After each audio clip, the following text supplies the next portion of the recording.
Hi friends, कैसे हो आप सब लोग। तो आइए, आशा करती हूँ आप लोग बहुत अच्छे होंगे और तो मैं भी अच्छी हूँ। तो बने रहना मेरे ब्लॉग में। आज मैं आपको शिव चर्चा की कहानी सुनाने जा रही हूँ।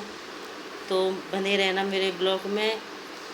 तो मेरे प्यारे शिव भक्तों एवं शिष्य सभी लोग इस कथा को ज़रूर सुनना, और कहानी अच्छी लगे तो लाइक सब्सक्राइब कमेंट ज़रूर करना। तो आइए, मैं एक कहानी शिव चर्चा की सुनाने जा रही हूँ, तो बने रहिए मेरे ब्लॉग में। एक गांव में एक शिव जी का मंदिर था, और वहाँ पे प्रतिदिन आए दिन शिव चर्चा होती थी।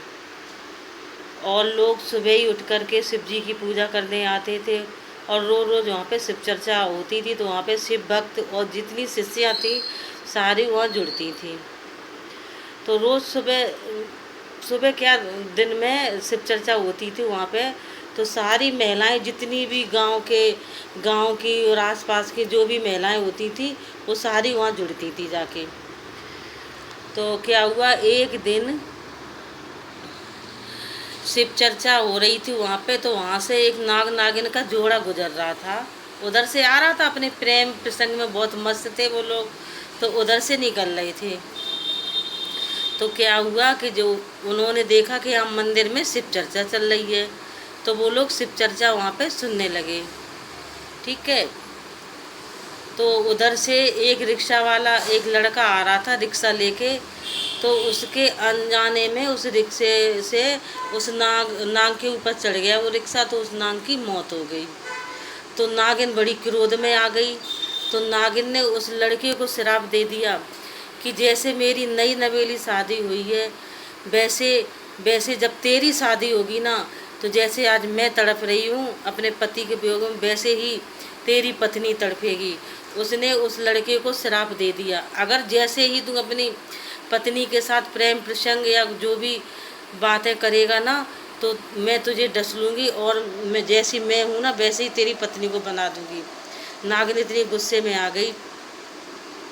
अगले दिन फिर शिव चर्चा हुई मंदिर में।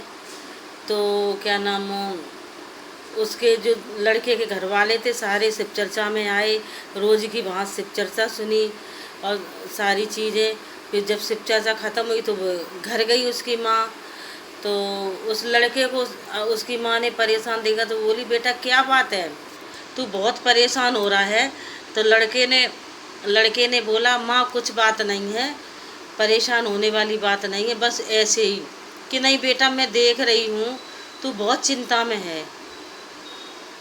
तो उसकी माँ नहीं मानी, पूछती रही, लेकिन उस लड़के ने कुछ नहीं बताया।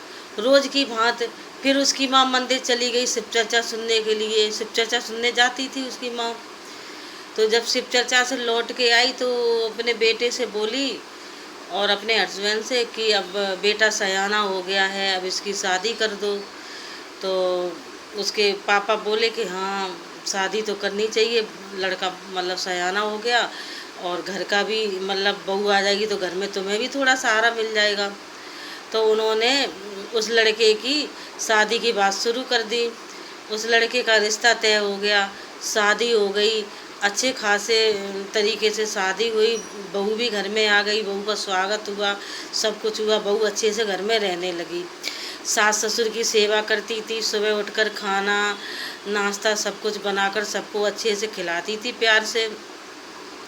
लेकिन वो नोट कर रही थी कि मेरा पति मेरे से क्यों नहीं बोलता है, ना तो मेरे से कोई बात करता है ना कुछ, वो सबसे बोलता है, ये मेरे से क्यों बात नहीं कर रहा। तो उसके मन में एक चिंता सी बैठ रही थी। तो एक दिन उसने अपने पति को के लिए खाना बनाया, सबके लिए बनाया, सबको खिलाया। पति रह गया था, तो वो पति को खाना खिला रही थी। तो उसके मन में विचार चल रहा था कि आज मैं ना इनसे पूछ के ही रहूँगी कि ये मेरे से बात क्यों नहीं करते हैं। तो फिर जैसे ही पति ने खाना खा लिया तो पति जाने लगा, तो पत्नी ने उसका हाथ पकड़ लिया। बोले कि आज मैं आपको जाने नहीं दूंगी, मुझे एक प्रश्न का जवाब चाहिए। तो वो बोला, ये कैसी जिद है, तुमने मेरा हाथ क्यों पकड़ रखा, बताइए क्या बात है। तो उसने बोला कि आप सबसे बात करते हो घर में, मम्मी पापा बहन सबसे, लेकिन मुझसे क्यों नहीं बात? क्या मैं अच्छी नहीं लगती हूँ आपको? क्या मैं पसंद नहीं हूँ इसलिए आप मुझसे बात नहीं करते?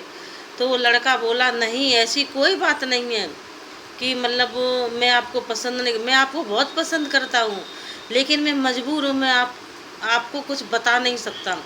तो लड़की बोली कि नहीं, मुझे आज तुम्हें बताना ही होगा, मुझे सब कुछ सच सच बताओ, क्या बात है। वो बहुत पीछे पड़ गई, लड़का बताना नहीं चाह रहा था। तो उसने ये बोला, अगर आप मुझे बताओगे नहीं तो मैं अपनी जान दे दूँगी।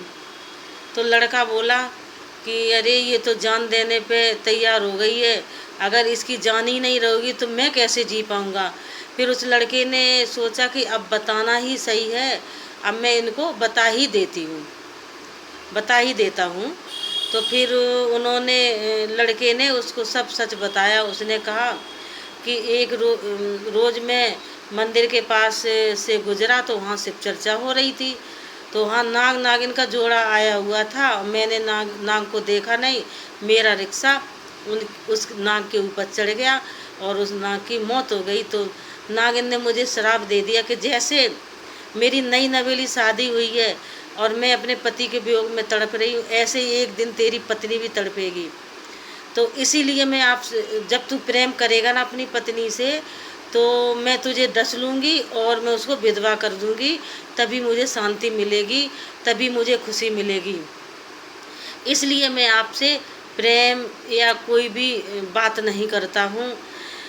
अब तो उसकी पत्नी बोली कि आप परेशान मत होइए, बस आपने मुझे सच बता दिया, बस ये सुनकर मुझे अच्छा लगा कि आपने मुझे सच बताया, लेकिन आप बिल्कुल परेशान मत होइए।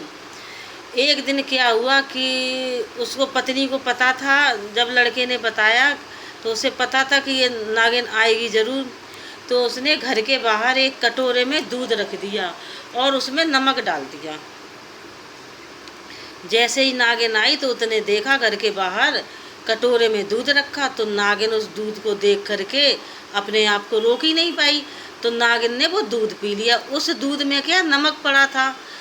तो नागिन वो एकदम से बोली, अरे ये मैंने क्या किया, मैंने तो इसका नमक खा लिया, मैं तो इसके पति को मारने आई थी और अब मैंने इसका नमक खा लिया, अब मेरे पे तो कर्ज चढ़ गया, अब मैं नमक हरामी नहीं कर सकती हूँ और अब मैं इसके पति को कैसे मार सकती हूँ, मैंने तो इसका नमक खाया। और कहते हैं कि जो जिसका नमक खाए और दगाबाजी करे तो वो बिल्कुल अच्छा नहीं होता है, तो मैं दगाबाजी नहीं करूँगी। तो नागिन जैसे ही उसके सामने आई, लेकिन उसने उसके पति को डसा नहीं। तो उसने फिर नागिन ने बोला कि मैंने तुम्हारा नमक खा लिया, अब मैं तुम्हारे साथ नमक हरामी नहीं करूँगी। तो उसने उस लड़के को छोड़ दिया और डसा नहीं, लेकिन उसकी पत्नी को उसने सदा सुहागन रहने का वरदान दिया और पुत्रवती भवा और एक कन्या का भी आशीर्वाद दिया कि मतलब तुम्हारे एक कन्या और एक पुत्र होगा। और यही कहकर नागिन चली गई। तो फिर उसकी गांव में शिव चर्चा हो रही थी, तो बहू बोली, मम्मी गांव में शिव चर्चा हो रही है कि आज मैं शिव चर्चा सुनने चली जाऊं। तो उसकी माँ बोली कि हाँ चली जा, और अपने घर में भी कल शिव चर्चा रख देना और अपने घर में भी शिव चर्चा करवा लेना। तो बहू बहुत खुश हुई। तो बहू बोली ठीक है माँ। और आज तो वो अपने मंदिर में मतलब शिव चर्चा सुनने गई और कल उसने अपने घर में भी शिव चर्चा करवाई। तो शिव चर्चा में वही शिव बहनों ने यही बोला कि महादेव सबकी रक्षा करते हैं, और जो शिव चर्चा करवाते हैं और नहीं भी करवाते हैं, भगवान सबकी सुनते हैं भोलेनाथ।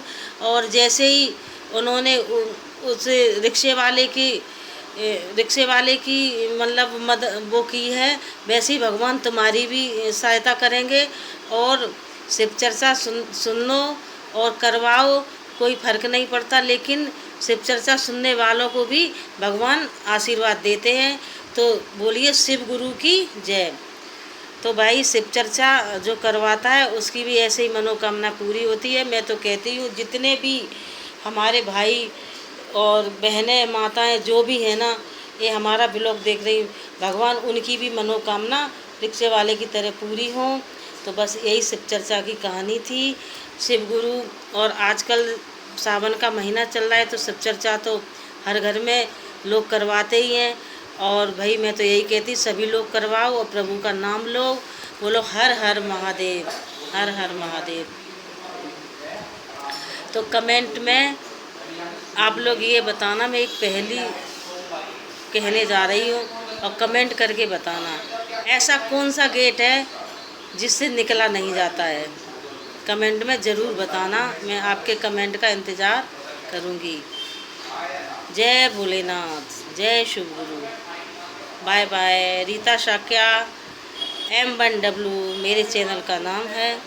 सब्सक्राइब कीजिए प्लीज़। मेरे इंस्टाग्राम, यूट्यूब, फेसबुक पर आइए और अच्छी अच्छी कहानी और शॉर्ट वीडियो का मनोरंजन लीजिए। जय भोलेनाथ। बाय।